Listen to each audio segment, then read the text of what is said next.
Landsknechts were the epitome of mercenary power, feared on the battlefield, ruthless in their plunder, and revered by those who sought their services. Armed with fearsome pikes and massive two-handed swords, the Landsknechts were a force that dominated early modern Europe. Today, we'll unravel the story of how they rose to power and became legends in their own right. Before we dive into the incredible story of the Landsknechts, take a moment to hit that like button. Share this video with fellow history buffs, and make sure to subscribe. Trust me, you won't want to miss what's coming. Ready? Let's step into a world of power, strategy, and ruthless warriors. In 1465, Charles the Bold ascended as Duke of Burgundy. He was a man of grand ambitions, driven by a vision to elevate Burgundy into a kingdom, and some whispered that he even aspired to the title of Holy Roman Emperor. His quest for power ignited the flames of the Burgundian Wars, a series of bloody conflicts from 1474 to 1477. The outcome was nothing short of astonishing. At the Battle of Nancy in 1477, Charles the Bold met his fate. Amidst the bitter cold and the swirling mists of winter, Swiss mercenaries and the troops of the Duchy of Lorraine launched a surprise attack. They outmaneuvered the Burgundians, encircling them and cutting off any hope of escape. The once formidable Burgundian army was shattered, with many fleeing soldiers perishing in the icy waters of a nearby river. Charles himself lay among the dead, his ambitions crushed on that fateful battlefield. This stunning defeat marked the rise of the Swiss Confederacy as a formidable military power. Their tactics, especially the devastating use of deep formations of pikemen, known as the Gewalthaufen, captured the attention of rulers across Europe. One of those rulers was Maximilian I, the son of the Holy Roman Emperor Frederick III. Maximilian inherited Burgundy through his marriage to Mary, the daughter of Charles the Bold, but his new territory was under threat from King Louis XI of France. With his father's forces occupied on other fronts, Maximilian had to build an army of his own. Drawing inspiration from the Swiss, he assembled a force that would soon be known as the Landsknechts. In 1479, at the Battle of Guinegate, Maximilian's newly formed army deployed in pike squares, similar to the Swiss, and crushed the French. In a dramatic display, Maximilian dismounted his horse and fought alongside his infantry, sealing his place as a leader among his men. But victory came at a cost. His troops disbanded after the battle, leaving him with a harsh realization.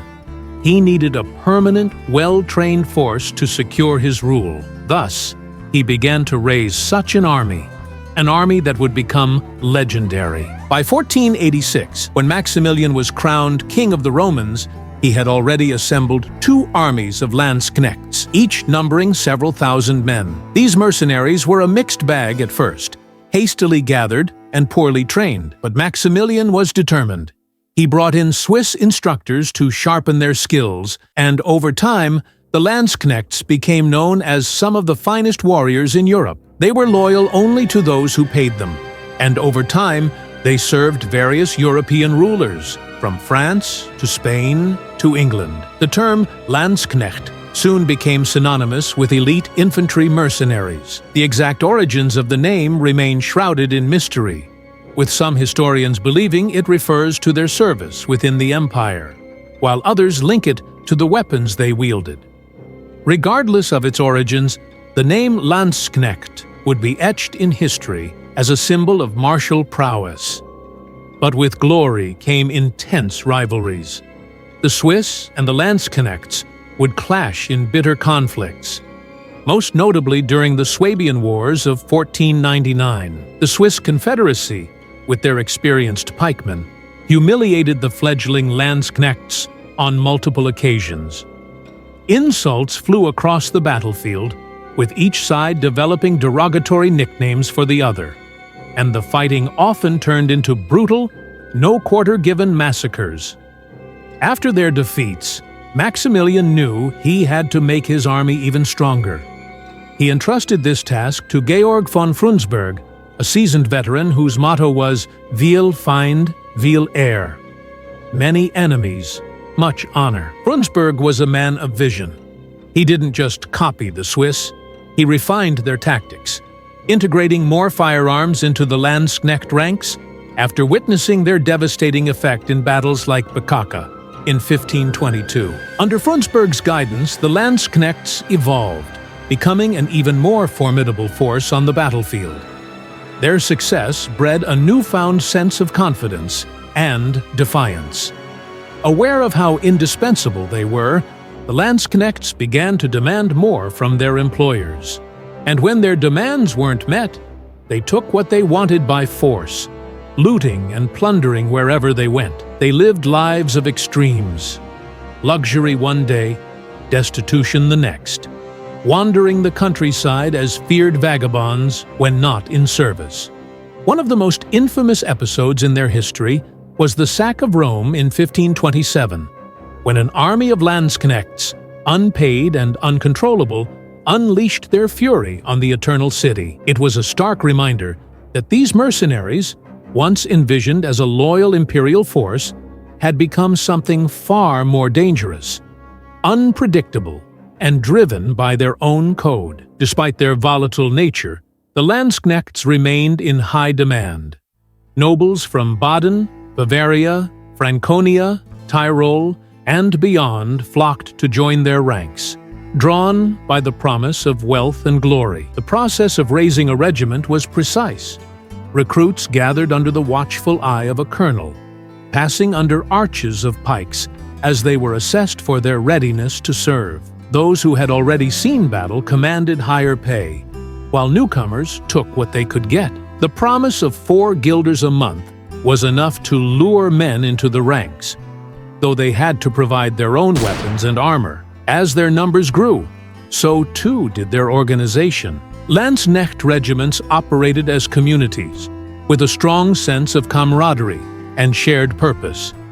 The regiment's highest officer, the colonel, represented the interests of the employer, but within the ranks, the men had a voice.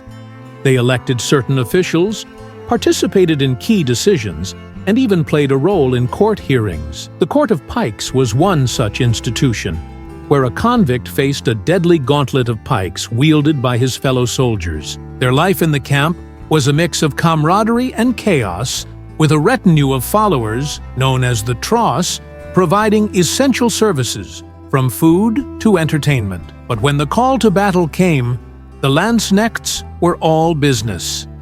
Their formations were disciplined and deadly, with pikemen, halberdiers, and swordsmen forming the core. Among their most fearsome weapons was the flamberg, a great sword with a flame-like blade that struck fear into the hearts of their enemies. As firearms became more prevalent, the Landsknechts adapted, incorporating musketeers and arquebusiers into their ranks.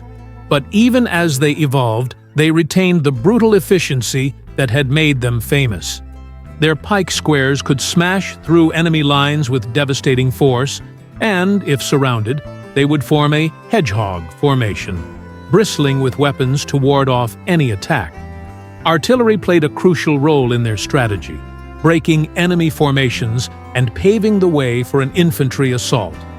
And though they sometimes fought alongside cavalry, the rivalry between the two was fierce, with skirmishes breaking out even within their own camps. Maximilian and his successor, Charles V, struggled to maintain control over these men. Payment delays often led to mutiny, and the Landsknechts' loyalty was always tied to the flow of coin. When their paymasters failed, they sought employment elsewhere, serving under various banners across Europe, North Africa, and even the New World. As the 16th century wore on, the glory days of the Landsknechts began to fade.